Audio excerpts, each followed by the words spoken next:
Araw po ngayon ng Miyerkules, alamin muna natin ang presyuhan ng mga paninda sa kadiwa ng Pangulo sa Vel Custodio Live. Vel?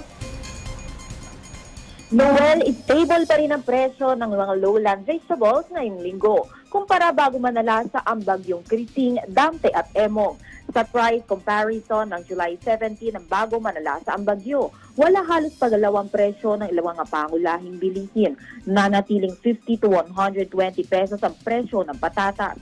Habang para naman sa ibang lowland vegetables, kagaya na ampalaya, kalabas at kamatis, tumaas ng 5 hanggang 10 piso ang base o low price, habang wala namang paggalaw sa presyo sa high price.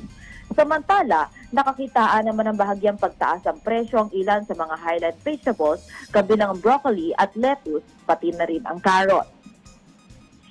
Ang presyo naman ng bigas is stable o mas mababa pa ang presyo ng imported rice, habang stable pa rin ang presyo ng well-milled local rice.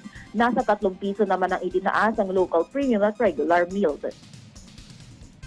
Upang mas makatipid, available naman ng rice for all sa kadiwa na 33 to 43 pesos lang depende sa klase ng bigas. Available naman sa vulnerable sectors ang 20 bigas meron na. Namahagi naman ang DA ng aid sa mga magsasaka, kabilang ang binhi, pataba, biologics, livestock, fish stocks at ibang paraphernalia sa mga apektadong magsasaka ng mga nagdaang bagyo. Dahil na rin sa patuloy na pagsugpo ng agricultural smuggling sa direktiba ni Pangulong Ferdinand R. Marcos Jr., patuloy namang hinuhuli at kinakasuhan ang mga iligal na mamanipula ng presyo at ng supply sa mga produktong agrikultura.